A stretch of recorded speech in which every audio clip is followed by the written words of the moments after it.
Una cordial bienvenida a nuestro tercer capítulo de Tabú, el podcast de antropología y otras tonterías. El día de hoy nos acompaña Eliseo, un colega de la Universidad de La Plata, Argentina, y que quizás conozcan por la página de Facebook Bosquejo Antropológico, un espacio de divulgación y entretenimiento que les invitamos a seguir. Con él vamos a discutir y comparar dos programas teóricos en antropología, el materialismo y el posmodernismo. Estas dos vertientes forman ya parte de la tradición teórica de la antropología, y mientras que el materialismo ha tenido aspiraciones más cercanas a construir una idea objetiva de cultura siendo el objeto de estudio de la antropología, este primer programa teórico se ha centrado en la comprensión de los factores tecnoambientales. El posmodernismo, por su parte, le ha dado más importancia a las subjetividades, a los significados y a los relatos de vida de las personas, centrándose especialmente en el punto de vista de los sujetos sociales. Pero antes que nada, iniciemos con la definición de teorías posmodernas y teorías materialistas y tratemos de responder qué programa teórico tiene mejores rendimientos explicativos hoy en día. Hola Eliseo, ¿qué tal? ¿Cómo estás? ¿Qué es para ti o cómo podríamos definir estas teorías posmodernas y teorías materialistas? Hola, ¿qué tal? ¿Cómo estás? Muchas gracias por la invitación. Así podemos discutir este tema que está bastante presente. De hecho, la discusión sobre las teorías posmodernas se plantea como una de las discusiones más fuertes que ha tenido la disciplina, ya que los posmodernos se presentan como una gran ruptura de la antropología tradicional, vendría a ser como un cambio sumamente drástico. Por ahí, escuchando la presentación que hacías, una distinción entre las posturas materialistas y las posmodernas es la distinción EMIC y ETIC, tal como la entiende Harris, o modelo operativo y cognoscitivo que decía Rappaport. Es bastante usado en antropología. Para los que no sepan o no se acuerden, los modelos EMIC son los que parten de la percepción de los distintos actores, cómo ven las cosas, cómo las interpretan, y los modelos ETIC sería lo que puede analizar el científico. En el caso del materialismo, lo que es la superestructura, los modos de producción, qué come la gente, cómo subsiste, los intercambios, todos los tipos de relaciones que tienen. Entonces, las teorías materialistas se enfocan mucho más en los modos de producción, como en cuestiones biológicas, ambientales, en los efectos justamente de las cuestiones materiales, ya en el sentido marxista, y los posmodernos se fijan sobre todo, y bueno, antes de los posmodernos también desde la hermenéutica de Geertz y tantos otros autores, pero sobre todo Geertz, se fijan mucho en las cuestiones subjetivas, ¿no? Que cómo piensa la gente, qué piensa la gente, por qué piensa eso. De hecho, en términos como simples, podríamos decir que por un lado tenemos lo objetivo, ¿no? Que sería como lo étic, y lo emic, por un lado, el elemento más subjetivo, ¿no? O sea, dicho muy simplonamente, pero que en realidad tiene que ver más con el tipo de preguntas que se están haciendo cada uno y como hacia dónde van hilando muchos de sus pretensiones explicativas, ¿no? O sea, del tipo de datos que están buscando, podríamos decir, ¿no? O sea, los datos que busca un materialista, podríamos decir que son datos que tienen que ver con el ambiente, con la infraestructura, con todos estos elementos como tecnoambientales, y por el otro lado, un antropólogo de corte posmoderno, y por llamarlo de una forma, pues tiende más a interesarse en los elementos subjetivos, las emociones, el cómo experimentan la vida de las personas, ¿no? Y por ahí van esas dos vertientes, ¿no? Es decir, qué tipo de anteojos están poniendo cada uno y qué tipo de pruebas están buscando, por así decirlo, ¿no? Porque muchas veces se cae en el error de decir, los posmodernos son subjetivistas y para ellos todo vale y todo es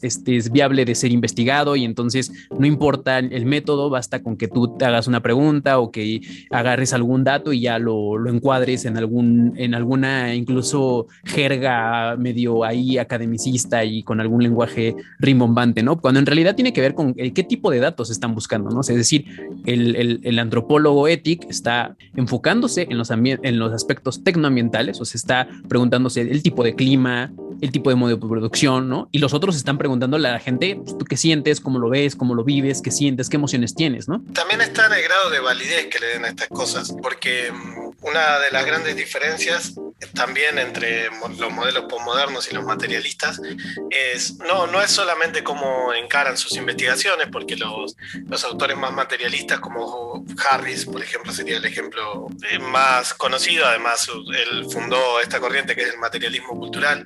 Sí se preocupa también de las ideas que genera la gente, pero él lo que dice es que es el comportamiento el que modifica las ideas, mientras que los posmodernos tenderían a poner a las ideas, sobre todo. Son las ideas las que modifican el comportamiento, ¿no? Y bueno, ahí se pueden dar análisis totalmente distintos de una situación. Hay un caso interesante para analizar la situación, que es el trabajo de Shepherd Hughes. Ella trabajó en el Alto Cruzeiro, tiene un libro que se llama Muerte sin llanto. Lo que ve Shepherd Hughes es que las madres descuidan a los hijos porque no los van a poder criar, no tienen los recursos, ¿no? Esa zona del Alto Cruzeiro es una zona que tuvo una colonización muy fuerte, sobre todo con las cañas de azúcar, y que mantiene una pobreza muy alta hasta hoy, incluso. Y entonces ella descubre que hay un descuido selectivo. Pero claro, las mujeres no explican la muerte de los niños como que tienen una enfermedad latente particular que les agarra a ellos y que entonces por eso terminan muriendo. Y bueno, el libro se llama Muerte sin llanto porque ya ni se llora a esos bebés porque se espera que mueran. Ya se sabe que van a morir porque vienen con una suerte de maldición, por decirlo rápido. Estoy hablando así, abuelo de pájaro. Pero esa sería la visión EMIC. Y el problema es que esta visión EMIC no explica el problema real, que es la falta de recursos y el descuido selectivo justamente que hacen estas madres. Entonces, es bastante problemática la cuestión de a partir de qué expliquemos lo que está sucediendo, y tiene grandes implicancias también en la política y en un montón de situaciones más de la vida cotidiana. Digo, no es una discusión tan simple como decir, bueno, eso es puramente teórico, no, tiene implicancias reales. Sí, me parece que esa idea, que es más complejo de lo que parece, que no solamente tiene que ver con aspectos de pensar que algo es arbitrario y algo es objetivo, pero sí tiene trasfondo distintas discusiones, ¿no? Recuerdo una cita de Bunge que dice: quien enfoque su atención en palabras en lugar de necesidades básicas e intereses creados, no entenderá por qué la gente trabaja, coopera o pelea. Y de hecho, Bunge agrega, y lo podemos discutir, dice: no debe de extrañar que los hermenéuticos no se pronunciaran acerca de los problemas básicos de nuestro tiempo, como los conflictos por el petróleo, la desaparición de puestos de trabajo, la decadencia y auge de nuevos imperios. Ahí habría que pensar si en realidad estos como hermeneutas posmodernos en realidad tienen como esta especie de desinterés por los elementos, digamos, políticos coyunturales, o en realidad los centran hacia otros lados, ¿no? Porque de hecho una variante de las teorías posmodernas pues puede ser justamente pues, las teorías feministas, por dar un ejemplo, que obviamente habría un posicionamiento. Por el otro lado también hay aspectos que justamente tratan de darle voz a quienes no tienen, o sea, es como parte ¿no? de algunos axiomas del posmodernismo, como que hay este reclamo, ¿no? Al positivismo, al materialismo, decir, bueno, ¿tú quién eres para estar hablando por las personas? ¿No? ¿Por qué vas tú y les dices? Incluso hay una polémica ahí con Harris, ¿no? Que se supone que él explica desde un materialismo por qué pues, las vacas son sagradas, ¿no? Y dice que no solamente es una cuestión meramente de religión, sino que hay detrás un elemento energético y de producción del por qué las vacas son sagradas. Especialmente en la India, con religiones como el hinduismo, el budismo y demás religiones que consideran a la vaca sagrada, que es donde Marvin Harris centra sus estudios, pero que un reclamo es, bueno, tú estás despreciando la cultura, ¿no? Tú no estás apreciando el elemento de esta cultura que piensa a las vacas como lo sagrado, lo estás despreciando, lo estás positivizando, ¿no? Y hay un desprecio, ¿no? Un poco estas polémicas hoy en día entre no sé si has escuchado este término del extractivismo académico y por otro lado los elementos de apropiación cultural y todo ese tipo de cosas que hoy están tan en boga, pero habría que preguntar, por un lado, si Bunge tiene razón al decir que los hermeneutas o que los posmodernos nunca se pronunciaron sobre los problemas básicos de nuestro tiempo, y por el otro lado hacer énfasis en esto, que creo que sí, desde mi punto de vista, y tú me compartirás tu enfoque, que justamente si se pone tanto atención a las palabras, es decir, a las emociones, a lo que sienten las personas, a recolectar sus historias de vida, pues nunca se va a entender por qué hay estos intereses creados, por qué la gente trabaja, por qué la gente tiene conflictos, por qué la gente pelea, ¿no? Incluso autores como Gluckman dice que el conflicto al final de cuentas también genera una especie de cohesión social. Para decirlo en términos así súper básicos, es como que la izquierda y la derecha estén peleadas, tiene una función, porque así la izquierda puede generar mayor solidaridad social. Pongámoslo así en términos simples, ¿no? O sea, que A versus B se estén peleando, tiene la función para que A sean más solidarios en su grupo y B sean solidarios en su grupo, y eso genera como aspectos de cohesión, que es como una necesidad, ¿no? O sea, el conflicto como una especie de cohesión social, y que también sería estos elementos que también es otra disputa de los materialistas, que hay quien introduce el elemento de la dialéctica, como Gluckman y otros, y hay quienes la extirpan, ¿no? O sea, por ejemplo, Marvin Harris extirpa la dialéctica porque la considera casi anticientífica, y el propio Bunge también la extirpa, o sea, no quiere nada de la dialéctica, porque un poco porque es hater de Hegel, no quiero meterlo dialéctico porque es para él es anticientífico, ¿no? ¿Cómo verías estas disputas? ¿Crees que la posmodernidad en sí es una posición teórica despolitizada? Y otra pregunta también, ¿la teoría tiene que tener una posición política? Yo creo que sí, que la posición posmoderna apunta a cuestiones más bien apolíticas, por decirlo así, y además ha dado para todos los gustos. Hay posmodernos de izquierda, de derecha. Es un poco raro, ¿no? Que una teoría permita tantas interpretaciones, que sea tan suelto todo. Con respecto a una de las cosas que decías, hay una cita de Geertz, creo que en El antropólogo como autor, él dice que la labor del antropólogo es dar voz a aquellos pueblos o grupos que no tuvieron voz o que no fueron reconocidos en la historia. A mí ese me parece un trabajo más periodístico que científico. Yo creo que la ciencia consiste un poco más bien en explicar cómo funciona una situación. Entonces, darle tanto... Cuando Harris habla de la vaca sagrada, decir, bueno, Harris está siendo etnocentrista y un montón de cosas, está tratando de entender cómo funciona una situación. Se parte de la idea evolucionista que ya había planteado Taylor, de que las culturas son históricas, o sea, van cambiando. Taylor entiende que hay una humanidad, una unidad psíquica que tiene la humanidad. La humanidad tendría una unidad psíquica, pero estaría dividida en diversos grupos. Y estos grupos estarían divididos en diversos estadios dependiendo de la tecnología, ¿no?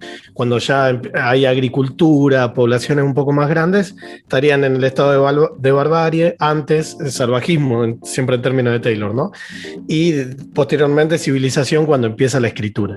Este sentido histórico se mantiene en Harris para ver estas diferencias, y bueno, a partir de ahí uno entiende que las culturas, cualquier grupo que intentemos estudiar, tiene toda una historia, tiene esferas de influencia que lo están afectando. Una crítica que le hace Bunge a Geertz es, por ejemplo, que cuando él está en Marruecos, se olvida de que Marruecos en ese momento está casi en una guerra, está todo el problema con la frontera con los saharauis, es decir, desvincula el contexto, entiende a la cultura como una esfera cerrada, cosa que la antropología no empezó haciendo eso. La antropología de Taylor empezaba entendiendo esferas culturales mucho más amplias que abarcaban grandes grupos, haciendo análisis que siempre intentan explicar el cambio cultural, mientras que los posmodernos intentan más bien ahí está, esta sería la diferencia más interesante para mí. Los posmodernos se basan mucho en las características particulares que tiene una cultura. Esto solo está en esta cultura es imposible entenderla, ¿no? Hay muchos trabajos que hablan de culturas que no tienen palabras para los números, o culturas que tienen una percepción del mundo que nunca se vio, que es muy distinta a la occidental, que los occidentales nunca lo van a poder entender, mientras que los materialistas van a decir, bueno, pero hay cosas universales, digamos, esas personas también tienen que comer, también necesitan ser sociales, porque si no, no sobrevivirían. Tienen que tener alguna forma de unión, de matrimonio, o no tenerla, que también se podría categorizar, pero tiene que haber una forma en la que se reproduzcan, sigan dejando descendencia, tienen que tener formas de coerción social, es decir, tiene que haber un montón de características que los posmodernos están omitiendo. Y bueno, ahí por supuesto hay muchos autores distintos. Vos decías medio en broma que por ahí el posmodernismo no es todo vale, pero hay autores Tyler, que sí han llegado a decir que todo vale, ¿no?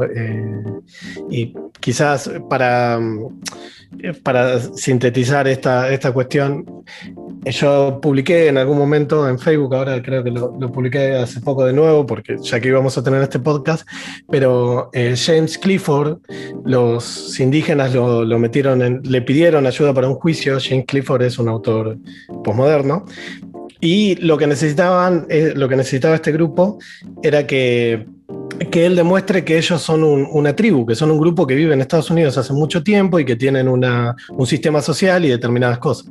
Bueno, la respuesta de Clifford fue que no, que categorías como tribus ya no tenían ninguna importancia, que esas cosas no servían para nada y que bueno, en definitiva perdieron el juicio en ese momento, lo volvieron a ganar después, ya sin la ayuda de ningún antropólogo de por medio. Pero esto se contrapone, lo contraponía Carlos Reynoso, que es un antropólogo acá de Argentina, con un trabajo de Peace River Rivers en la famosa expedición al Estrecho de Torres, donde él estudiaba sobre todo el parentesco, estaba muy, muy interesado en eso. Y entonces los trabajos de Peace River Rivers hace unos 20 años, relativamente poco, sirvieron para que un grupo de indígenas del Estrecho de Torres recuperaron sus tierras, porque pudieron demostrar que ellos sí tenían una organización política, que sí tenían una forma de territorialidad, mientras que la doctrina australiana vigente decía que eso era terra nullius, que ahí no había nada, o por lo menos no había un grupo políticamente asentado, lo que fuera. Bueno, con los trabajos de Peace River Rivers se pudo demostrar. Ahí es, digamos, si estuviéramos haciendo un contador al estilo de fútbol, materialistas 1, posmoderno 0. Una de las preguntas que justamente yo traía era, ¿qué programa teórico necesitamos hoy en día? Entendiendo que hay desigualdades sociales, desigualdades estructurales, que hay un advenimiento, ¿no?, de proyectos civilizatorios, entendido como algo que fagocita otros grupos culturales, como lo venimos describiendo en este tema de los juicios.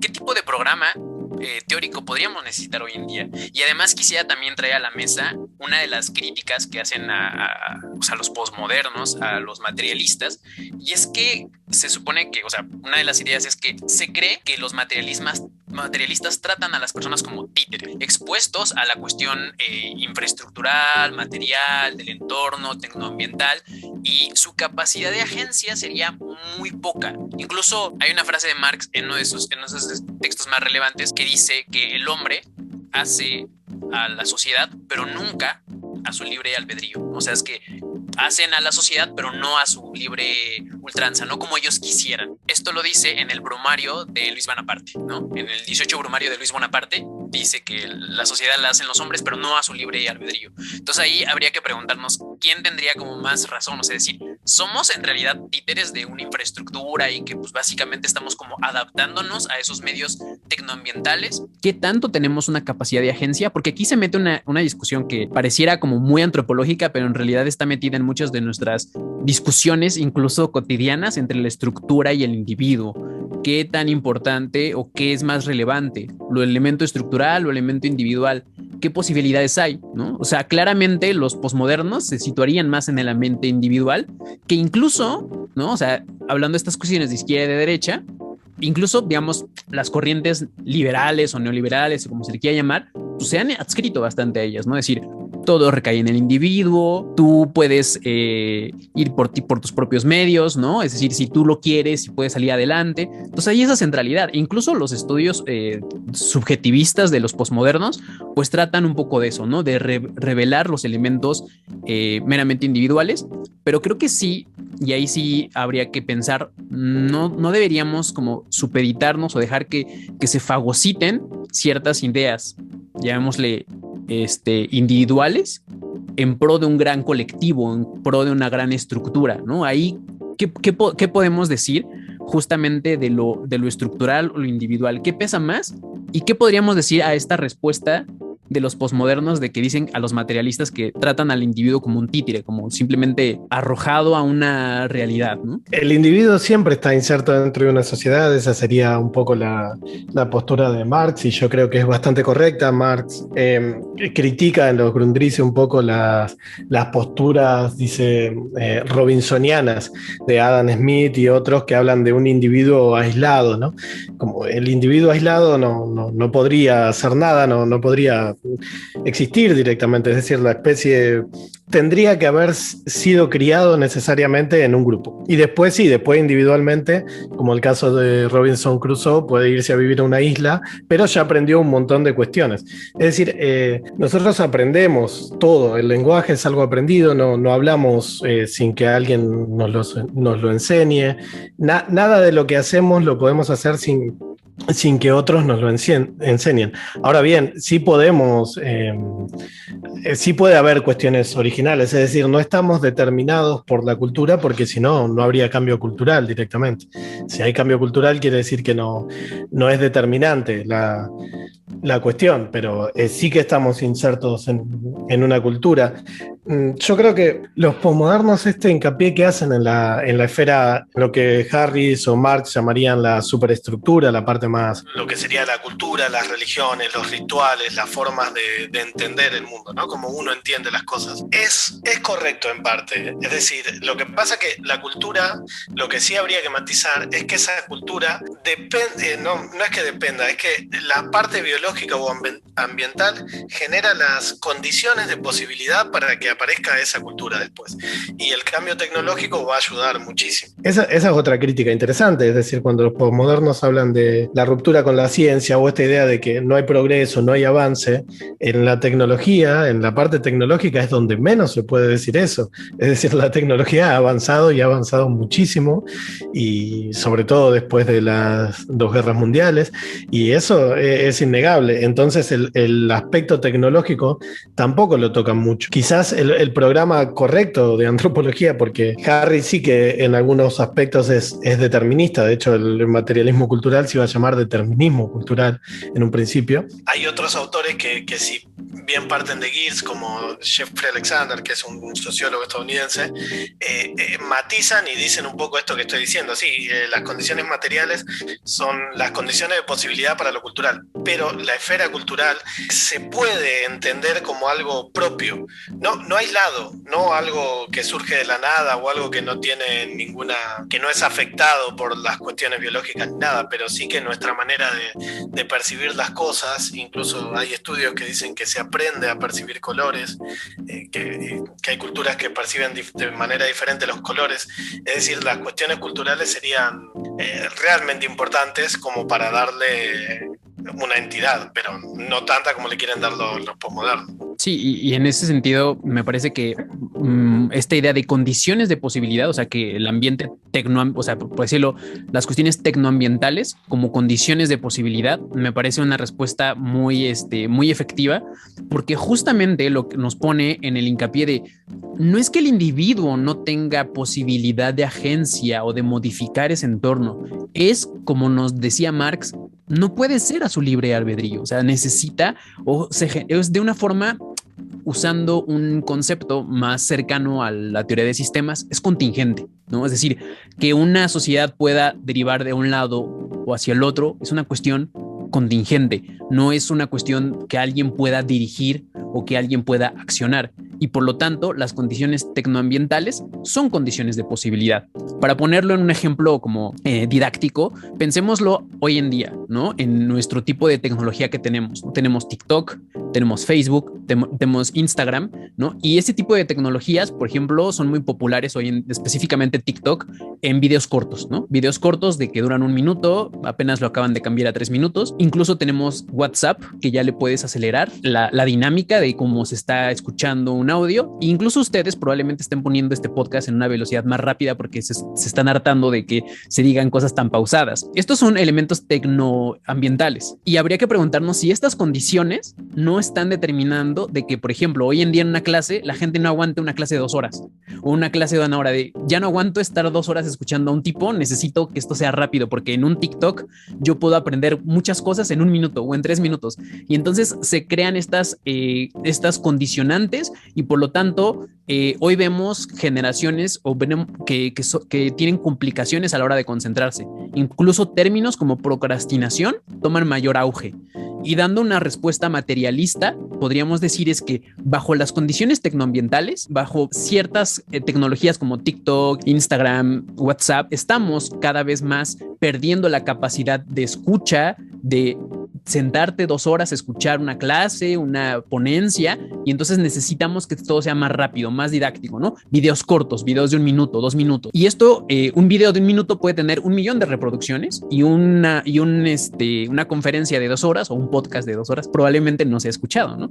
O se ha escuchado no en su totalidad. Y entonces ahí tenemos una explicación materialista. ¿Qué dirían los postmodernas en ese sentido? Dirían, pues quiero saber lo que tú sientes, ¿no? ¿Por qué te sientes tan triste de que estés procrastinando? Y entonces es como que, pues sí, me siento muy deprimido porque no me puedo concentrar. Y eso es lo que diría un postmoderno. O sea, se preocuparía por los elementos emocionales, pero como bien dice Bunge, no puede explicarnos por qué están así. O sea, no nos pueden explicar por qué tienen esa depresión o esa frustración o por qué no pueden escuchar tanto tiempo una clase. Simplemente nos van a decir cómo se sienten, ¿no? Y esa sería como esta idea de lo postmoderno. En ese sentido, y a la pregunta que yo hacía, ¿qué tipo de programa teórico necesitamos? Y creo que un poco nuestra línea se ve ahí, quizás un sesgo, es claramente, al menos mi posición sería claramente la materialista, pero esto tampoco debe de alejarnos de los elementos subjetivos. Por ejemplo, voy a poner ejemplo del racismo a la inversa, ¿no? Que es como un tema que luego se discute, ¿no? Y es como dicen, no puede existir el racismo a la inversa porque justamente hay condiciones estructurales, materiales, históricas que han determinado que ciertos grupos sean discriminados, etcétera, ¿no? Sin embargo, eso tampoco nos puede dar la llave para decir, ok, entonces yo puedo ser una persona que pueda generar ciertos estereotipos a alguien con un genotipo diferente al mío, en este caso el tono de piel, y puedo burlarme y hacer todo lo que yo quiera porque como no existe, porque quizás esa persona en su propia historia de vida, en su propia subjetividad, en su propio relato, ese insulto pues, le genera conflictos, le genera problemas. Ahora, con eso no estamos diciendo que las condiciones estructurales y materiales se están perdiendo, pero sí estamos, digamos, navegando y reconociendo que en su relato subjetivo y personal hay algo valioso, ¿no? Y aunque evidentemente las condiciones estructurales y materiales no van a hacer que sufras una discriminación a ese índole, a ese peso histórico a lo que ciertos grupos vulnerables sí pueden padecer, también habría que reconocer en ese discurso que lo que tú me estás diciendo, la discriminación a lo mejor aislada, ¿no? Es decir, que es a lo mejor es una cuestión completamente rara que tú viviste, no se está negando. Y creo que esa es una cuestión valiosa de los postmodernos, no negar ciertos relatos subjetivos que se escapan de esas estructuras, ¿no? O sea, que siempre hay, usando como términos de tanto de Deleuze y Guattari, hay estos flujos, ¿no? Que siempre se pueden ir como fluyendo, ¿no? Que además son considerados como medio postmodernos, ¿no? Entonces hay estos como flujos o estos que se escapan de las estructuras y claramente puede haber personas que logren anteponerse a las condiciones estructurales y salir adelante, por ejemplo, a pesar de estar en condiciones de pobreza. Claramente puede haber una persona que no haya sufrido o que no tenga este peso estructural discriminatorio hacia esa persona, pero puede haber en su propia historia de vida un elemento que haga que ese insulto en específico le pese más que a otras personas. Y entonces creo que ahí podemos navegar de lo subjetivo a lo estructural o de lo individual a lo estructural. Y entonces ahí yo podría preguntar, o sea, ¿qué crees o cuál programa crees que necesitemos ahora? ¿Y cuáles serían las consecuencias de olvidarnos de un materialismo? E igual, ¿cuáles serían las consecuencias de olvidarnos de un posmodernismo? O sea, decir, nada de lo que digan los posmodernos tiene valía y por lo tanto había que completamente desplazarlo. Las concepciones materialistas, ya tanto el emergentismo de Bunge o el materialismo filosófico de Gustavo Bueno, que por ahí no es tan conocido, o el materialismo de Harris o de Rappaport, que creo que lo mencionamos, siempre entienden que hay una esfera que en Harris, es la superestructura, el M3 en el materialismo filosófico, o la esfera social en Bunge, que tiene un componente emergente, es decir, que no se puede explicar a través de lo biológico, es tenida en cuenta. En los posmodernos hay otros problemas para mí. Uno es la desmesura del lenguaje. La escritura es terriblemente difícil muchas veces. Hay autores que dicen que se lacanizó porque Lacan tiene esa forma de escribir también realmente difícil. Y yo creo que es cierto. O hay afirmaciones que no se explican. Yo ahora estaba leyendo un poco la discusión entre Lévi-Strauss y Derrida. Y Lévi-Strauss habla de la escritura en los Nambiquara, en Tristes Trópicos, y Derrida dice que la escritura es anterior al lenguaje y nunca explica qué entiende él por escritura. Entonces, en una idea muy general de escritura, como cualquier línea o cualquier cosa una raya que uno haga, es probable que tenga razón, pero es una idea, nunca dice muy bien qué es lo que entiende. Entonces la discusión se torna muy superflua y abunda en citas. Bueno, ya que mencionamos a Lacan, tiene muchos usos matemáticos y de teoría de la física que yo no conozco tanto, pero hay autores que los han intentado, que los han criticado. De hecho, ya que di este ejemplo, un autor que se me viene a la cabeza es Alan Sokal, que Sokal vio esta forma de escribir que tenían los posmodernos de hacer siempre las mismas citas, usar las mismas palabras, y entonces escribió un texto que se llama Transgrediendo las fronteras hacia una hermenéutica de la gravedad cuántica. Y lo que él hacía era un montón de citas de autores posmodernos diciendo básicamente que la gravedad era una construcción social, digamos, que no existe la gravedad. Y lo estaba diciendo todo en broma y lo mandó de todas maneras a modo de chiste a Social Text, que era una revista bastante prestigiosa, y lo publicaron. Lo publicaron porque tenía los requisitos, que no era un buen argumento, no eran una solidez, no eran citas correctas o relevancia, no, era simplemente citar a determinados autores y usar determinadas palabras, ¿no? Hermenéutica, de construcción es la palabra por excelencia. Yo todavía no termino de entender en qué se diferencia la deconstrucción de un análisis cualquiera. Vamos a deconstruir a Hegel, pero ¿qué hacen? ¿Lo están analizando? ¿Qué es lo que están haciendo diferente?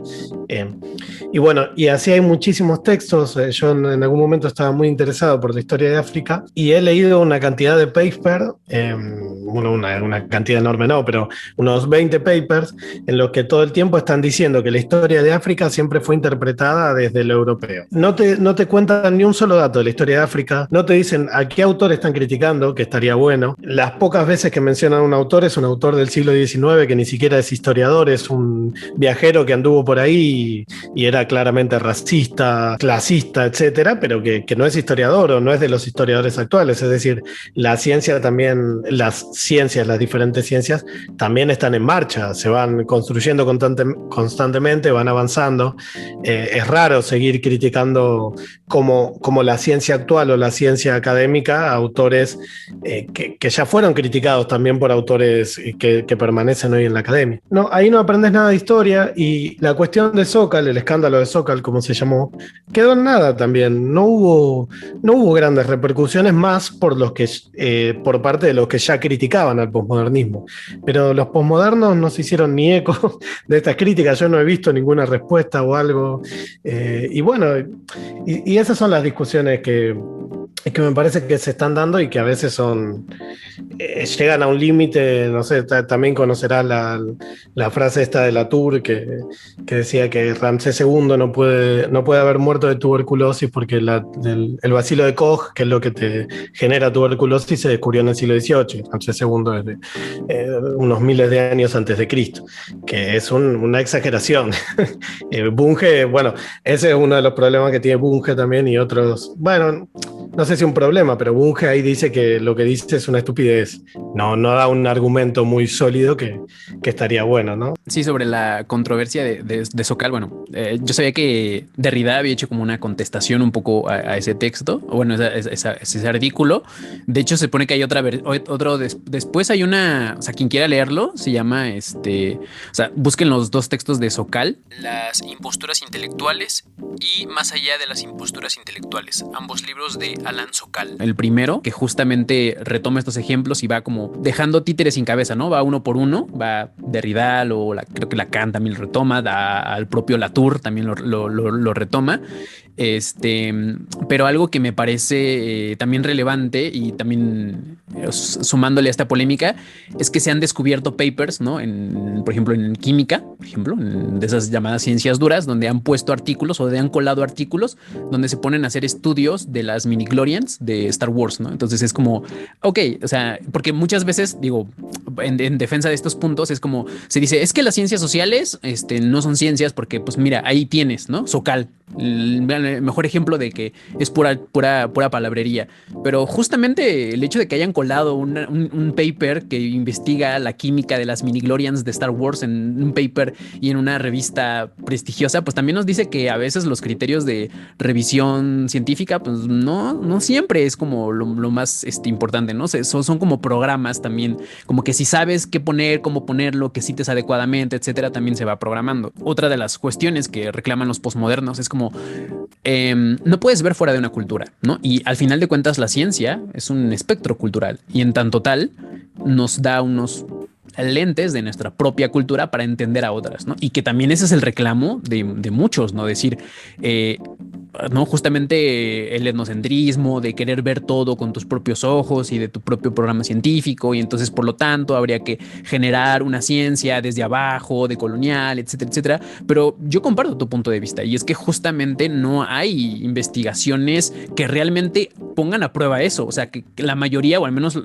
por lo que aquí acordamos, igual si ustedes conocen algún paper que sí use la teoría de colonial para explicar otras cosas, o van a decir, no, es que ellos no explican, ¿no? O sea, sino más bien, más allá de la crítica, o sea, ok, ya entendí tu punto, ya entendí que el colonialismo y el positivismo y el occidentalismo, pero ¿qué de ahí puedes tú producir diferente, ¿no? Pareciera que no hay un interés realmente genuino o realmente se está derivando por otras cuestiones, ¿no? Y en ese sentido creo que una de las consecuencias de olvidarnos del materialismo es justamente que no entendamos por qué están ocurriendo las cosas, ¿no? Y una frase que a mí me gusta mucho es que al final la ciencia nos ayuda a entender el mundo que queremos transformar. O sea, no podemos en realidad, o sea, la ciencia como tal no tiene un propósito de transformar. Incluso Mario Bunge, en un texto que se llama Elogio al Cientificismo, discute esta idea y dice, no hay que confundir, tecnología con ciencia, o no hay que confundir conocimiento con acción. Y muchas veces haces esa confusión, ¿no? Y lo que hay que entender es que la ciencia nos ayuda a comprender el mundo que después podemos o no queremos transformar.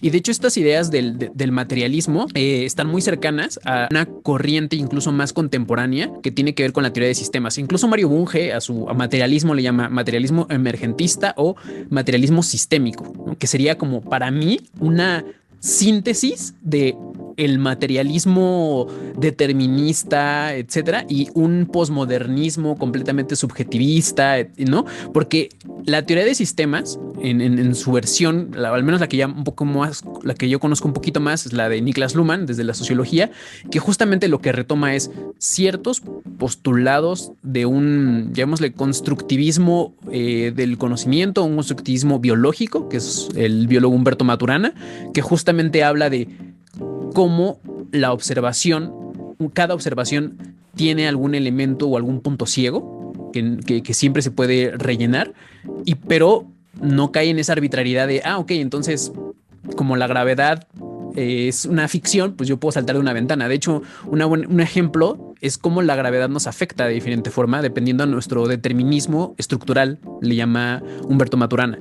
Por ejemplo, pues, obviamente al ser humano nos afecta la gravedad de una forma, al ave que vuela le afecta de otra forma, al perro le afecta de otra forma, o la misma forma como observamos, ¿no? El famoso experimento de Maturana es justamente cambiar uno de los campos oculares de una rana y que entonces no alcanza al insecto porque se ve modificado su campo de visión, y dice, pues no es en realidad no recibimos respuestas de un entorno determinado, ¿no? No es como que esté el entorno y nosotros recibamos una respuesta directamente del entorno, sino que hay una relación, le llaman los teóricos sistémicos, recursiva, es decir, entre el entorno y quien observa, ¿no? Y otro ejemplo, pues también puede ser la observación, que también es una de las palabras que tiene mucho la cibernética y la biología del conocer. Por ejemplo, el perro observa con una gama de colores. Nosotros observamos con otra gama de colores. El murciélago observa de una forma diferente, ¿no? A partir de unas cuestiones de sonido. Y entonces ahí decimos, ¿cuál es el verdadero entorno? ¿El que observa el perro? ¿El que observamos nosotros? ¿O el que observa el murciélago? Entendiendo observación, como le llaman los sistémicos, como distinción, ¿no? Y de hecho, el materialismo también se nutre mucho de la cibernética. Entonces me parece que para mí, desde mi punto de vista, un programa teórico que logra retomar lo mejor del materialismo y al mismo tiempo algunos elementos que han sido menospreciados por ser llamados subjetivos de la posmodernidad es justamente un programa sistémico, holístico, que introduce el constructivismo, pero no el constructivismo como a veces se piensa de, entonces es una construcción social y no. O sea, cuando se habla de construcción es algo que justamente hay una interrelación entre el entorno y el que observa. Vuelvo al ejemplo del murciélago. O sea, el murciélago y el entorno, en esa observación y el entorno que existe, hay, digamos, una síntesis, que hay una construcción del entorno y que evidentemente hay una diferencia clara entre cómo observa un murciélago, cómo observamos nosotros, cómo observa un perro, cómo observa una rana, que es el famoso experimento de Maturana, y que otros experimentos que han venido acompañados con eso es, por ejemplo, el aspecto de, hay un experimento muy, muy bueno para entender esto, y es que ponen una grabación a varios participantes, y en esa grabación, la grabación no dice nada como tal, pero está modificada de manera tal que cada quien puede captar distintas palabras. Entonces, por ejemplo, el que habla en alemán capta algunas palabras. El que habla en español capta algunas palabras. El que habla en inglés capta otras palabras. ¿Cuál es la diferencia? Que el alemán nunca capta palabras en español, que el que habla en inglés nunca capta palabras en alemán y así, ¿no? ¿Por qué? Porque justamente a partir del background que tenemos o de un determinismo estructural, por así decirlo, se construye una idea de mundo, pero a partir de ciertos elementos materiales que también existen. Mientras que claramente pues los postmodernos se centran más en las emociones, en los sentires, ¿no? Y no sé cómo sea tu experiencia en Argentina, pero al menos acá en México parecieran que los programas postmodernos son los que tienen mayor difusión o mayor divulgación o los que más se han escrito. Incluso eso lo podríamos pensar como una coyuntura política, ¿no? Una especie como del triunfo liberal, individual, neoliberal, como se le quiera llamar, y que generalmente, y eso es muy divertido, ¿no? Generalmente lo posmo se le asocia a lo progre, ¿no? Y entonces pareciera como algo raro, pero justamente la posmodernidad tiene una centralidad muy importante en el individuo, en el sujeto, en las emociones, y hoy vemos un montón de palabras como de no te juntes con la gente tóxica, deja tus relaciones tóxicas, ¿no? O sea, amor propio, aléjate de tu familia por tu bien emocional, pues todo eso, digo, a reserva de lo que tú me puedas decir también, pues es medio posmo, ¿no? O sea, es justamente un narcisismo completamente del individuo y que además, dando una respuesta materialista, obedece a condiciones materiales. Es decir, que tú ya no necesites a tu familia y que puedas decir al diablo con la familia tóxica y me quiero yo resguardar en mi budismo espiritualista, etcétera, ¿no? Un poco pensando en los ejemplos que hace Slavoj Žižek, ¿no? Como burlándose del budismo como una ideología capitalista del narcisismo, del yo, etcétera. Justamente esas nociones es un regreso constante al yo narcisista, al lo que yo quiero, lo que yo necesito, porque la familia ya no es indispensable. Al final de cuentas, y pensando en autores como Gluckman o el propio Levi-Strauss, el hecho de que haya, o sea, que exista la institución familiar tiene un rol de importancia. Es decir, el hecho de que yo tenga que tener lazos fuertes con mi familia es porque si yo no tengo lazos fuertes con mi familia, yo no puedo sobrevivir en el entorno. Si las condiciones materiales cambian, es decir, si ya no tengo que cazar, ya no tengo que recolectar, sino ahora yo puedo hacer teletrabajo, pues no necesito a mi familia. O al menos no tanto como en ese momento histórico con esa división del trabajo. Y entonces ahí me parece que la respuesta materialista pues otra vez la ganadora, ¿no? En este marcador vamos 2-0. Postmodernos, por favor, metan las manos. Y entonces estamos viendo que una respuesta materialista nos puede dar mejores explicaciones y mejores rendimientos explicativos. El postmoderno nos va a decir, pues la gente está triste, la gente se aleja de su familia, la gente ya no quiere gente tóxica, la gente prefiere el amor propio y prefiere que su subjetividad y su mundo de vida sea de tal forma o de tal manera. Pero ya no, más allá de darnos sus explicaciones y de contarnos cómo se sienten las personas, ahí sí comparto tu punto de vista. ¿Qué diferencia es? O sea, díganos en los comentarios qué diferencia habría entre un periodismo pensado de el periodista va y le pregunta a la gente ¿qué piensas? ¿Qué opinas? Y la antropología de ese corte, ¿no? No sé tú cómo veas estas vertientes y si en Argentina pasa algo parecido, de mayor auge a los programas posmodernos. No, sí, sin duda. De hecho, son modas intelectuales un poco. Este antropólogo que mencioné antes, Carlos Reynoso, bromea como que hay un relevo. Cada 15 años cambian las modas. En un momento estaba el estructuralismo a todo tren y ahora después pasó al postestructuralismo y en mi universidad todavía estamos ahí, estamos en el postestructuralismo, digamos. Autores más extremos del posmodernismo no han llegado. Pensaba con lo que decías también la cantidad de libros de autoayuda, ¿no? De la felicidad, de ser feliz y cosas por el estilo. Por ahí algo que no analizamos mucho al principio, que es interesante, es esto de post, es decir, que es postmodernismo después de la modernidad. Es que había un cambio real. A veces se ejemplifica diciendo que los trabajadores de Mameluco Azul pasaron ahora a tener guardapolvo blanco, es decir, los modos de producción, los trabajadores, los proletarios que había estudiado Marx, estaban cambiando, había algo que estaba cambiando. Entonces ahí van a hablar ya se rompen los grandes relatos. Los primeros posmodernos son en general de izquierda, son en general marxistas y hay un descontento marxista, lo mismo que pasa con Foucault y Derrida, y más hay un descontento con respecto a la Unión Soviética. Entonces, sí, el triunfo del neoliberalismo, la caída de la Unión Soviética, es el contexto en el que nacen los posmodernos. Los posmodernos tienen una obsesión con el contexto. Todo lo que se dice, lo que dice un autor es propio de su contexto.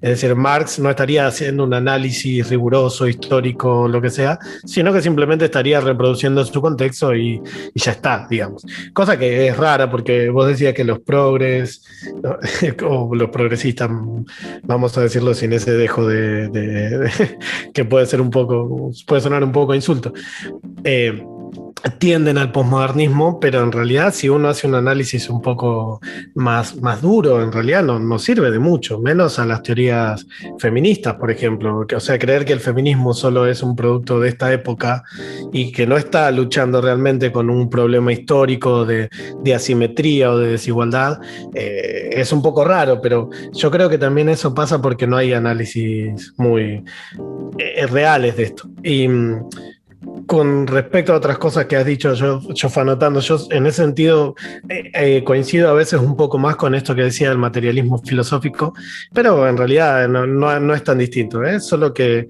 por ejemplo, ellos hablan, Gustavo Bueno, que es el fundador, habla de un filtro antrópico, que sería, nosotros vemos las cosas a partir de cómo podemos percibir, lo mismo que decías vos, el murciélago percibe distinto, lo que sea, el perro percibe distinto en base a sus capacidades biológicas. Nosotros tenemos la cultura también que nos hace percibir distinto unas cosas y otras, ¿no? Alguien que cree en Dios realmente religioso, determinadas situaciones las va a interpretar de una manera o las va a tomar de una manera, ¿no? Con más tristeza, con mayor felicidad o lo que sea, en base a sus creencias, que alguien que no cree en Dios, o depende en la religión que uno crea, ¿no? A veces las religiones también pueden ser bastante angustiantes. De hecho, angustia es un concepto religioso. Entonces, así habría un filtro antrópico, pero la diferencia quizás es que estamos todos viendo los mismos fenómenos, el mismo mundo, por decirlo de una manera rápida, solo que lo vemos a escalas diferentes, a la escala que podemos. Esa sería un poco la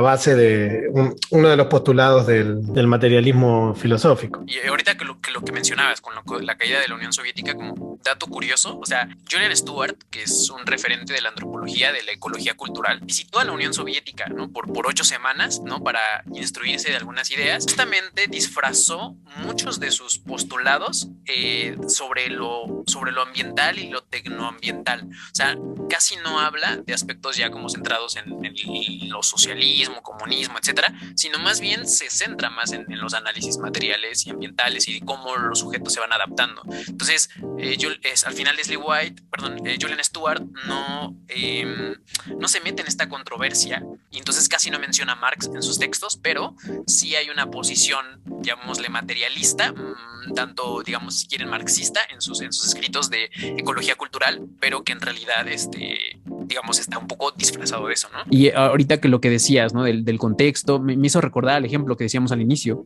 de que decíamos que incluso la cultura puede determinar cómo observamos colores. Y para uno, alguien puede parecer esto como medio bobo, ¿no? Y decir, ¿cómo la cultura va a hacer que veamos otros colores? Pues justamente hay textos que explican cómo los esquimales, por ejemplo, perciben varios tonos de blanco, ¿no? Y que te dicen, este es un blanco tal, este es un blanco tal, este es un blanco tal, ¿no? Y son distintos tonos de blanco que nosotros no podemos distinguir por esas propias ideas, ¿no? Y así pasa con distintos grupos. En ese sentido, creo que el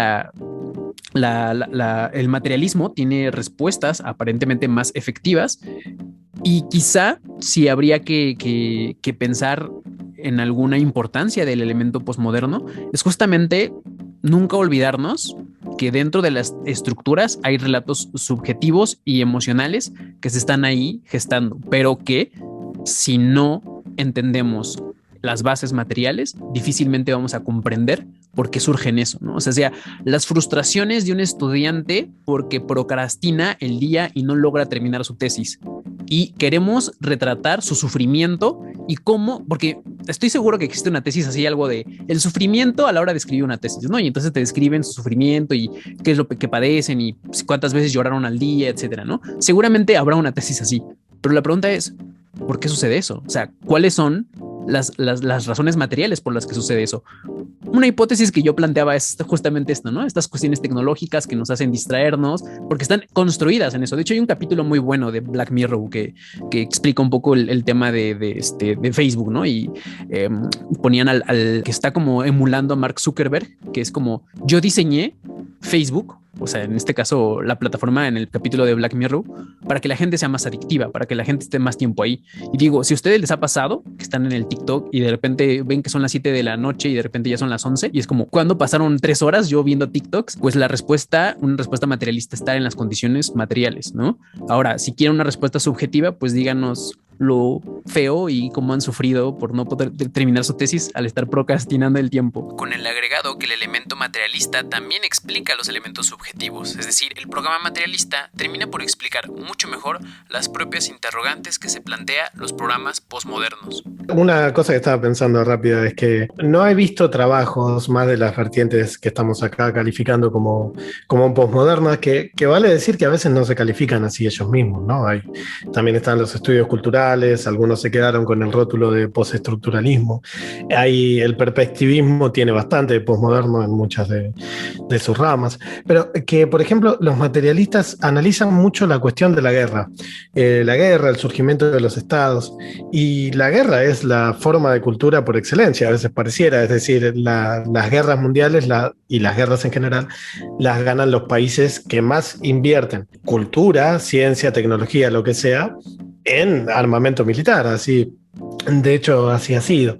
Y bueno, ahí también tenemos lo de la perspectiva EMIC y ETIC, ¿no? Que las guerras a veces se justifican EMIC por razones determinadas, ¿no? En este país no hay democracia, no hay libertad, lo que sea, pero ETIC sabemos que muchas veces es por el petróleo, por los recursos estratégicos. Ahí habría, es decir, si los análisis postmodernos se llevaran a estos puntos más críticos, más crípticos, sería problemático. Y ahí está el punto del relativismo, ¿no? Esto de entender a las culturas como esferas cerradas, donde hay una frase que yo he escuchado mucho en la universidad, seguramente vos también, que es: hay que juzgar a las culturas en sus propios términos, cosa que es lo contrario a juzgar, es decir, juzgar algo en los términos propios es no juzgarlo, porque ¿qué vas a juzgar entonces? Entonces, yo creo que la antropología nació como ciencia haciendo una comparación, no de la cultura occidental con las otras culturas, como se dice, estudiando al otro, al lejano, sino comparando las distintas culturas entre sí y también con la cultura occidental, por supuesto. Pero los textos de Taylor, siempre pienso sobre todo en Taylor porque creo que es el que más fundó unas bases para a partir de ahí generar una ciencia, ¿no? Si bien los trabajos de Morgan o los de Spencer son tremendos, no estaban tan pensados en ese sentido de fundar alguna disciplina, ¿no? Taylor tiene un texto que se llama Antropología, que es un manual, ¿no? Entonces lo que hace es una comparación. Y una definición interesante de Kaplan y Manner después es que la antropología o la etnografía o la antropología en general consiste en ver cómo funcionan las culturas y cómo llegaron a ser lo que son. Serían las dos formas de estudiar. Entonces, entender a las culturas como esferas cerradas es bastante problemático y lleva a justificar, bueno, el ejemplo siempre es la ablación de clítoris o el desprecio a la mujer en muchas otras sociedades. Por eso digo que también choca muchas veces con el feminismo o con posturas universalistas, como era la izquierda francesa en principio y como se supone que es la izquierda. La izquierda es justamente lo que va en contra de la derecha, por decirlo rápido, y la derecha sería la que cree que hay cosas que son naturales o que son así porque sí, cuando en realidad son construidas históricamente o socialmente. Entonces la izquierda se supone que rompe con eso. Es raro que desde la izquierda nos digan, no, esto es así porque sí, no lo podemos juzgar, ¿no? Es un determinismo un poco raro. Yo creo que sí se puede juzgar y a pesar de que hemos dicho que las distintas culturas, por supuesto, quien nace en una cultura donde la mujer sea considerada inferior o donde tengan esclavos que sean consideradas personas de segunda o ni siquiera sean considerados personas, va a estar socializado en ese sentido y no va a poder ver la vida de otra forma en principio, porque eso puede cambiar y ha cambiado muchísimas veces, ya digo, si no caeríamos en un determinismo cultural sin sentido. Sí podemos hacer, y esto ya lo decía, es una idea de Aristóteles, es decir, si la filosofía o las cosmovisiones, la forma de ver el mundo, se puede entender como un mapa mundi, tenemos muchos mapas del mundo. El mapa no es el territorio, ahí estamos de vuelta en la teoría sistémica, sin duda, pero lo que sí podemos hacer es comparar esos mapas del mundo y ver cuál tiene más coherencia, menos contradicciones, es decir, si los musulmanes en un momento justificaban que la mujer use el velo, porque si la mujer no tiene el velo, los hombres morirían de deseo, bueno, sabemos que hay muchas culturas donde las mujeres no usaban velo y eso no ocurría. O si la ablación de clítoris se justifica diciendo que si el hombre toca el clítoris con su miembro, el miembro se va a caer, sabemos que eso no ocurre. Entonces no cabría el relativismo. El relativismo a veces es una falta, se viste de algo como de comprensión, de tratar de entenderlo todo, pero en realidad muchas veces es un paternalismo. Y para esto podría dar un ejemplo que tuve en una clase y ya, sí, y terminar esta parte, pero una profesora que nos decía que ella fue a las fiestas en el norte argentino y ahí la gente bailaba alrededor y veían la luz mala. Y decían, bueno, la luz mala se ve, está allá a lo lejos, la ves, ¿no? Y se veía una luz a lo lejos. Bueno, cuando la profesora se fue del evento, al otro día pasaron por la ruta y vieron que la luz que se veía en realidad era una estación de servicio, una estación de YPF que hacía una luz. Esa era la luz mala. La profesora decía, pero bueno, la luz mala, esa era la verdad que ellos tenían. Pero la profesora sabe, por haber salido de la caverna, por decirlo en términos platónicos, que esa luz que están viendo es una estación de servicio. Entonces decir, bueno, es su verdad, es un poco como una cuestión de superioridad, ¿no? O sea, yo sé que ustedes, es casi ese respeto que se presupone respeto, en realidad suena muchas veces a un desprecio total del otro o a la conservación del otro de una forma casi en museos, ¿no? Como, bueno, es una cultura distinta, tienen que vivir así, es el estilo de vida, no puede cambiar. Si cambia es porque se occidentalizaron o porque... Es decir, pareciera que las culturas no pueden cambiar por sí solas. Hay culturas que son más conservadoras, como los hindúes en la India, o hay culturas que son mucho menos conservadoras, como los yanquis, que están cambiando todo el tiempo. Es decir, los estadounidenses, no sé cómo se dirá allá. Entonces, el cambio muchas veces se da y creer que todo es por una cuestión o inconsciente o algún problema, alguna fuerza occidental que está operando y que la gente no puede cambiar o ver algo mejor. Es decir, ¿hay cosas que son mejor o que no son mejor? Esa es la pregunta clave. ¿Hay cosas que son más justas o no son más justas? ¿Es más justo que la gente no se muera por enfermedades curables, que no se muera de hambre? ¿Es más justo o es menos justo? Es decir, esas son preguntas básicas que habría que hacerse, por lo menos desde mi postura. Sí, ahí los posmodernistas podrían decirnos, pero bueno, queriendo relativizar, bueno, justo para quién dirían, ¿no? O sea, y eso justamente me lleva a pensar que en realidad los posmodernos también tienen una idea o sea, de comprensión de cultura, y creo que también ahí habría un punto. O sea, es decir, entiendo este ejemplo de la luz mala.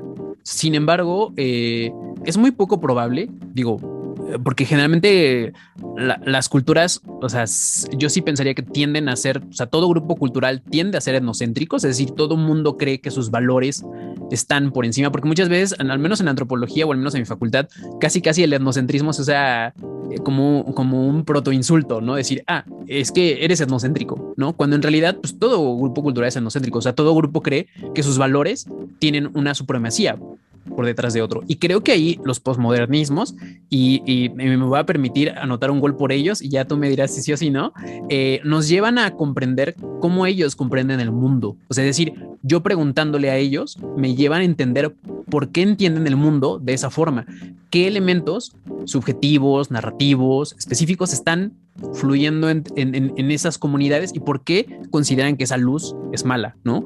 Y esa comprensión de eso nos lleva a, voy a ponerlo de esa forma, a relativizar, es decir, o desmitificar mis puntos de vista y no verlo simplemente como, porque está al otro lado, o sea, está el punto que tú nos dices de este tema de superioridad, de yo comprendo que ellos ven el mundo de esa forma y yo tengo esa cualidad de hacerlo y los otros no, pero por el otro lado también está la cuestión de considerar que ellos que no entienden el mundo desde esta verificación empírica directa, pues serían casi gente tonta o absurda, cuando en realidad no es así. O sea, construyen muchos de sus relatos, y que justamente una de las discusiones que han tenido los posmodernos es como que también muchas de nuestras posiciones las entendemos no necesariamente a partir de información empírica directa, sino a veces de base de confianza. Niklas Luhmann tiene un libro buenísimo que se llama Confianza, y que justamente dice que es una forma de reducción de contingencia y reducción de complejidad. Como no tengo la capacidad de ser un experto en todas las materias, como no puedo ser un experto en física, en química, en matemáticas, en antropología, en sociología, etcétera, etcétera. O sea, como no puedo ser un mega experto en todas las materias, necesito confiar. Y si entonces alguien me dice que la Tierra es de una forma, o que la fórmula del agua es tal, o que bajo ciertos principios termodinámicos el mundo funciona, o ciertos elementos físicos funcionan de esta forma, yo lo confío, porque probablemente si vayamos a la calle, o vayamos a a la calle o en Facebook preguntamos, oye, ¿tú consideras que la ley de la gravedad es legítima? O sea, ¿es verdad? Y probablemente todos te digan sí.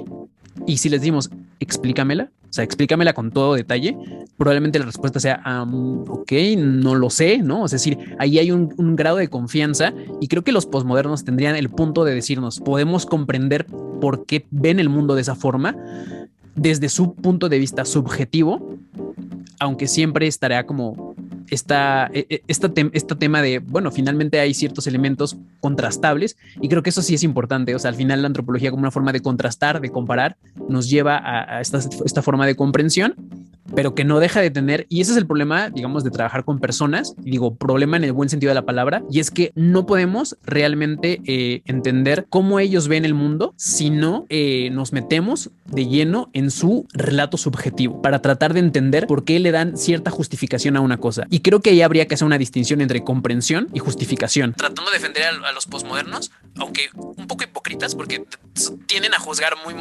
moralmente otras cosas, ¿no? Pero que justamente en esos casos como que pareciera una suspensión del juicio a ciertas temáticas, pero yo creo que en formas de comprensión, pues sus relatos nos ayudan a entender por qué la gente piensa, dice y hace algo. Aunque, insisto, y ahí sí no podría dar ningún argumento a favor de los posmodernos, más allá de que alguien vaya y te entreviste, ¿no? Es decir, por ejemplo, ahora tenemos como muchos youtubers que se van a la calle y le preguntan a la gente, oye, ¿tú qué piensas, no? Amigo, ustedes son pareja, ¿no? Y entonces te empiezan a relatar un montón de ideas, y más allá de eso es como, ¿cuál es la diferencia, no? Entonces, igual los antropólogos te van a decir, bueno, el método, porque pues mira, pasas un tiempo en la comunidad y te metes en su subjetividad, y quizá ahí habría un disclaimer, ¿no? Es decir, un periodista va y te pregunta directamente, un antropólogo es capaz de estar un año en la comunidad para entonces ser parte, ¿no? Incluso un poco, si quieren ver una película donde hay antropólogos que quieren intentar eso, vean Midsommar, que justamente trata o ilustra eso de manera bastante irónica, incluso absurda en el buen sentido de la palabra, ¿no?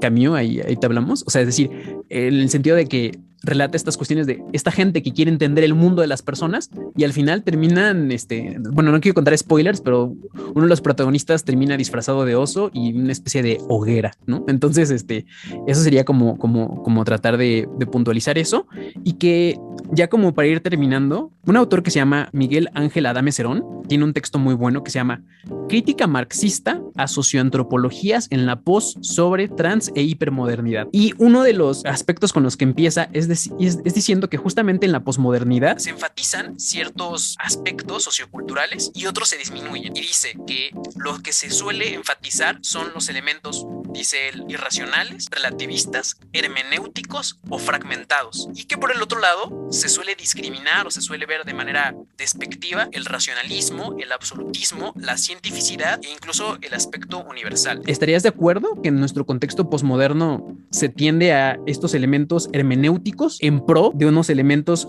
cientificistas también en un buen sentido de la palabra? Porque incluso, vuelvo a recomendar este libro, Elogio del Cientificismo, de Mario Bunge, porque él trata de defender este concepto y de hecho él dice, tanto gente de izquierda como gente de derecha utiliza la palabra cientificista como una forma de desprecio o casi como un insulto, ¿no? Pero ¿tú crees que en estos contextos se prepondera lo hermenéutico que lo científico? Sí, por supuesto. Una cosa, yo no quería decir que eran irracionales, digamos, las formas de entender. Hay una forma de razonar, en general es por analogía, ¿no? Hay muchas culturas que creen que las montañas fueran construidas por serpientes gigantes. Esto tiene sentido porque vos ves serpientes que van dejando, cuando se mueven, van dejando como montanitas chiquitas, y bueno, una serpiente gigante evidentemente dejaría montañas gigantes. El tema es que desde la antropología se puede explicar cómo ellos explican esas situaciones.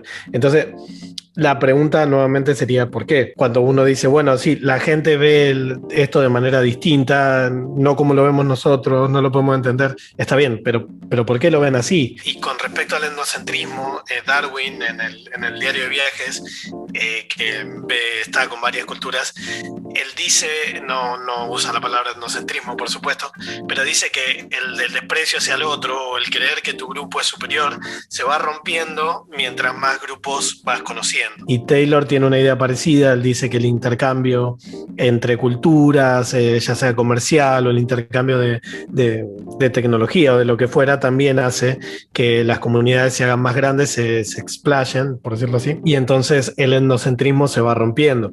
Y es verdad que ya los grupos, los estados-nación, no se puede hablar del mismo etnocentrismo que tiene alguien que nació, no sé, en Rusia, por ser ruso. Obviamente hay un componente social coercitivo que permite que la nación, la gente en general tiende a ser un poco nacionalista, pero no sería el mismo etnocentrismo de alguien de un pueblo que cree que su forma de hacer las cosas es la correcta y es el estilo de vida que hay que hacer. Por supuesto que todos los grupos tienen esa forma de entender que, de hecho, los nombres en general, Inuit, acá tenemos pueblos Quom, Mapuche, siempre significan gente de la tierra, personas, es decir, ellos son las personas y el resto no. Y de hecho muchas veces tienen nombres despectivos para otros grupos.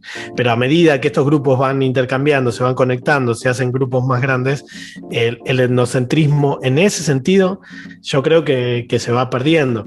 Yo no creo que la postura del antropólogo que analiza una cultura sea etnocéntrica, sino que justamente esta labor de comparar, de poder tener, por eso la antropología tiene que ser comparativa. Los posmodernos dicen que los datos no son análogos, eso es algo que ha dicho Geertz también, y también esto de que uno interpreta interpretaciones de que hacen de las culturas, ¿no? Y siempre hay juegos así. Viveiro de Castro dice lo mismo, hay distintos puntos de vista. Y después dice, no, solo hay puntos de vista. Bien, pero ¿puntos de vista sobre qué? ¿Interpretaciones de qué? Es decir, hay un componente material que está jugando y bueno, los choques entre culturas, nos parezca bien o nos parezca mal, se están dando. Los grandes imperios y países que abarcan regiones enormes o tienen influencias gigantescas, eso no cambió, por más que los posmodernos digan, se rompieron los grandes relatos, es el fin de la historia, ya no hay grandes imperios y países. No, los hay. Los hay y van cayendo, van siendo reemplazados. Ahora Estados Unidos está en decadencia, lo que se quiera, pero está China emergiendo, es decir, Rusia sigue siendo una potencia militar despampanante. Es decir, sería ridículo creer que mañana, no sé, Islandia se va a despertar y va a conquistar Noruega, pero no sería tan ridículo pensar que lo va a hacer Rusia o que lo va a hacer Estados Unidos. Es decir, hay cosas que se están manejando todavía y que están en la superestructura, como decía Marx. Entonces, yo creo que el relativismo sirve para entender algunas cosas, sirve para entender por qué hay distintas religiones, sirve para no despreciar a las personas que creen algo distinto, pero a veces hay cosas que sí, en pos de una cierta justicia tenemos que intentar cambiar y tenemos que decir, bueno, no, esto no tiene ningún sentido. Es decir, la quema de viudas en la India, que si se muere el marido hay que quemarla. Eso, bien, Harris diría, bueno, en algún momento eso tuvo un sentido materialista, por ejemplo. No había recursos para cuidar a la viuda. No era necesario quemarlo, ¿no? Pero fue lo que se llegó a esa cultura por razones que no entendemos, ¿no? O que no lo sé yo, no lo he estudiado, los sacrificios aztecas, lo que sea. Pero sí podemos decir hoy que eso es un sinsentido, y lo podemos decir. Entonces, no sería una cuestión etnocéntrica decirlo, sino una cuestión más bien lógica, y que tiene que ver con estas comparaciones que digo y con esta esfera de influencia mucho más amplia. Entonces, decir que es lo mismo la visión que tiene alguien de un pueblo aislado. En eso Dussel también lo dice en un texto, podemos decir, pero el que tiene un pueblo aislado de la Amazonía, la visión que tienen de mundo ellos, la visión que podemos tener vos y yo por haber crecido en países occidentales que pueden. Yo escucho música de Kazajistán, por ejemplo, escucho música de Mongolia, de México, me estoy comunicando con alguien de México. Es decir, el conocimiento que se puede tener desde lo que fueron, por supuesto, los grandes imperios, estas grandes esferas de influencia, no es comparable o no se puede poner a la par del conocimiento que tengan otros pueblos. Esto que nos dices, ¿no? Que cada cultura, cada pueblo tiene como su concepto de gente y quiénes son y quiénes no son, nosotros y ellos. Incluso Levi-Strauss dice que siempre hay como estos binarios, ¿no? Estas estructuras binarias de adentro, afuera, frío, caliente, ¿no? Nosotros, ellos. Y en ese sentido me acuerdo de una frase de Slavoj Žižek que es como un poco provocadora y dice, claro, la modernidad nos hablaba de un universal, pero ese universal pues era un hombre blanco, científico, etcétera, ¿no? Entonces no era realmente universal, pero dice Žižek, pero el problema no es un problema de la modernidad o del eurocentrismo. Dice, el problema es que el universal de la modernidad no es suficientemente universal, o sea, tiene que ser más universal todavía. Y entonces un poco provocando Slavoj Žižek dice, el problema es que necesitamos ser más eurocéntricos, ¿no? O sea, un poco provocando, ¿no? Necesitamos ser más eurocéntricos en el sentido de usar esta idea del universal como más amplio. Y esto me retoma mucho lo que tú decías, porque justamente entre que más culturas tengan más contacto con otros grupos, pareciera que pueda haber esta amalgama, menos cerrados en sí mismos, ¿no? Incluso hay como tres conceptos que me gustaría como para ir cerrando. El concepto de culturas cerradas, que prácticamente, pues digamos, no existen como tal, pero que pueden generar ciertos mecanismos de cristalización, o sea, puede haber ciertas tradiciones, ciertos elementos culturales que se cristalizan, que es justamente lo que tú mencionabas, y que entonces algo que tenía algún sentido energético en algún punto, ahora ya no lo tiene, ¿no? Y ahí hay una cristalización de ciertos efectos. Y por el otro lado tenemos la cuestión de que las culturas que están siempre abiertas terminan por completamente fagocitarse por culturas más hegemónicas, ¿no? Entonces puede haber y surgen estos conceptos como de apropiación cultural y de que las artesanías se convierten en pura industria cultural, etcétera. Y creo que hay un concepto como el de autopoiesis de Maturana, que es justamente abierto y cerrado al mismo tiempo, es decir, introducir elementos, luego como traducirlos a sus propios códigos culturales, y al mismo tiempo, al momento de traducirlos, se va cambiando. Entonces, por un lado tenemos las culturas completamente abiertas, muy probablemente terminen siendo fagocitadas por grupos culturales hegemónicos. Las culturas completamente cerradas pueden generar mecanismos que cristalicen y que generen aspectos de desigualdad muy profundos que terminen por atentar contra las propias personas, ¿no? Y que tú decías que es algo de lógica, yo le llamaría una cuestión ética, ¿no? Estar reflexionando todo el tiempo. Y por el otro lado tenemos un concepto que les invito a buscar de autopoiesis, que quien obviamente lo retoma Maturana, Niklas Luhmann, un sociólogo alemán, lo retoma para el aspecto de la sociología y dice que son, pues los sistemas están cerrados y abiertos al mismo tiempo, o sea, como cerrados operativamente, pero abiertos al entorno, por decirlo de una forma muy simplista. Y simplemente como para ir cerrando este aspecto de que la antropología puede explicar estos temas rituales y simbólicos sin caer en una mera descripción subjetivista o hermenéutica, pues tenemos el libro de Roy Rappaport que se llama Cerdos para los antepasados, el ritual en la ecología de un pueblo en Nueva Guinea. Y habla ahí de fantasmas, de cerdos y todo eso, pero le da una visión energética, materialista y ecológica de esas razones. O sea, no solamente nos dice, pues mira, para ellos es sagrado. Pues mira, para ellos es importante. Ok, para ellos es un referente de su cultura, sino que nos dice que esos elementos sagrados, fantasmáticos, y rituales tienen una razón ecológica, ¿no? Y pues invitamos a quien quiera a buscar el libro de Rappaport, Cerdo para los antepasados, que es una muy buena recomendación. No sé si quieras cerrar con algo con lo que he comentado. Creo que un punto, se puede decir, que se le puede dar a los posmodernos es el de poner estas discusiones en auge, ¿no? Decir, bueno, ponernos a discutir estas cosas, replantear muchas cosas. Yo creo que una ciencia como la antropología social o la que fuera cualquier ciencia tiene que estar en discusión, tiene que ser dinámica. En ese sentido hay que hacerle caso a los griegos, a los filósofos griegos, y buscar la argumentación, ¿no? Esto que decía Aristóteles, soy amigo de Platón, pero soy más amigo de la verdad. Acá yo podría decir lo mismo, ¿no? Yo sí, soy amigo de la antropología, pero soy más amigo de la verdad, en el sentido de que a veces parece que hay ciencia y no ciencia, como que es tan simple como decir, la ciencia en un momento fueron racistas. Bueno, pero eso era ciencia, eso tenía coherencia, tenía un trasfondo real, o era puramente prejuicios de época, porque puede ser, o la ciencia era machista, pero eso era científico, o sea, estaba expuesto a un método, se estaba analizando realmente la cuestión, o qué estaba pasando, ¿no? Porque a veces Gould tiene un trabajo en el que demuestra que se intercambiaban los cerebros para hacer trabajo, para estudiar los cerebros, en vez de usar pruebas reales, ponían cerebros de monos, hacían trampa, digamos. Entonces no se está haciendo ciencia, o por lo menos habría que poner una idea de ciencia y decir, bueno, acá hay que buscar el argumento que haya. Entonces sí, obvio, hay antropólogos racistas, hay antropólogos tremendamente machistas. Evans Pritchard en su trabajo casi no analiza a las mujeres en los trabajos que tiene con los Newers, y así hay un montón de críticas que le podemos hacer a un montón de antropólogos y antropólogas y lo que fuera, y esas críticas son las que ponen la antropología en marcha, y creo que eso está bien. El problema es que el posmodernismo instauró un dogma. La gente ya repite cosas como dogma y es difícil discutir en ese sentido. Es decir, en eso se parecen más a los positivistas, ¿no? Todo es una construcción social, todo es relativo. Bueno, son afirmaciones demasiado tajantes. Yo creo que esto está bárbaro, esto de poner en discusión las cosas. Las ciencias están en marcha para mí, se van armando y hay que discutir. Entonces sí, hay momentos, es decir, estas críticas que a mí me han hecho, seguramente a vos también con algún meme, alguna cosa, no, es que los primeros antropólogos eran racistas o eran clasistas, y sí, hay argumentos que sí, hay argumentos que no los podés reducir a una frase, ¿no?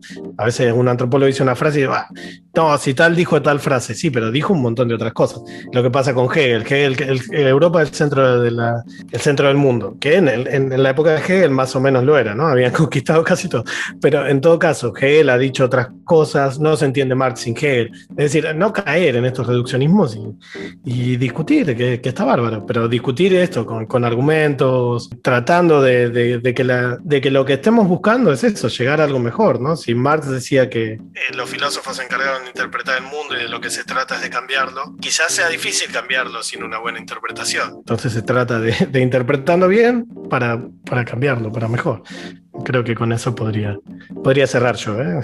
Y bueno, y agradecerte nuevamente la invitación acá. Sí, buenísimo, buenísimo, porque justamente poder, es lo que decía en una de las frases, ¿no? La ciencia nos ayuda a entender el mundo que queremos transformar. O sea, si solamente lo queremos transformar y no lo entendemos, probablemente las consecuencias sean peores.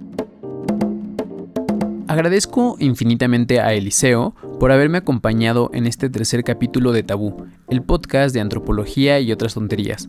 Además, les recomiendo que busquen su página y su canal de YouTube, Bosquejo Antropológico, donde encontrarán memes muy buenos y un podcast que de verdad es una belleza. No se van a arrepentir de seguirlo. No olviden suscribirse y nos vemos en un próximo capítulo.